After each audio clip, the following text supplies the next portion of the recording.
সবাইকে যে একমত হতে হবে এটা যারা চিন্তা করে, এটা একটা বাকশালী চিন্তা, যেটা শেখ হাসিনার পিতা করেছিলেন।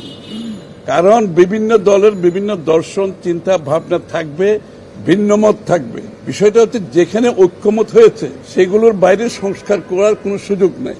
এর বাইরে যেটা করতে যাবে সেটা আপনাকে ডেমোক্রেটিক প্রসেসের মাধ্যমে আসতে হবে, নির্বাচনী প্রক্রিয়ার মাধ্যমে আসতে হবে, জনগণের ম্যান্ডেট নিয়ে আসতে হবে। সুতরাং যেগুলো ঐক্যমত হয়েছে এই বিষয়গুলো জাতির সামনে কেন তুলে ধরা হচ্ছে না, এটাই প্রশ্ন। অলরেডি সবাই সাবমিট করে দিয়েছে, অনেকদিন সময় চলে গেছে, আলোচনা শেষ। আপনি এটার জন্য এক সপ্তাহ বেশি সময় লাগে না কোথায় ঐক্যমত হয়েছে। জাতিকে জানান কোথায় ঐক্যমত হয়েছে, জাতি জানুক, এবং ওই ঐক্যমতের ভিত্তিতে আমরা সনদ সই করে দিয়ে নির্বাচনের দিকে এগিয়ে যাই। খুব সহজ ব্যাপার, এর বাইরে যাওয়ার তো কোনো সুযোগ নাই।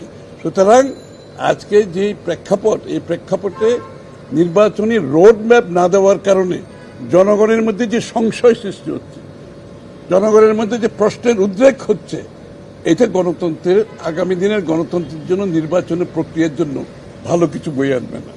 যত তাড়াতাড়ি সম্ভব নির্বাচনের রোডম্যাপ দিয়ে আশ্বস্ত করতে হবে জাতি গণতন্ত্রের দিকে যাচ্ছে, জাতি গণতন্ত্র ফিরে পেতে যাচ্ছে, এবং গণতন্ত্রের বাহক হচ্ছে নির্বাচন। তার মাধ্যমে আপনি গণতান্ত্রিক ট্রানজিশনে যে যাবেন এটা জাতিকে জানতে হবে। এটার জন্য দেশের ভিতরে প্রস্তুতি আছে, দেশের বাইরে প্রস্তুতি আছে।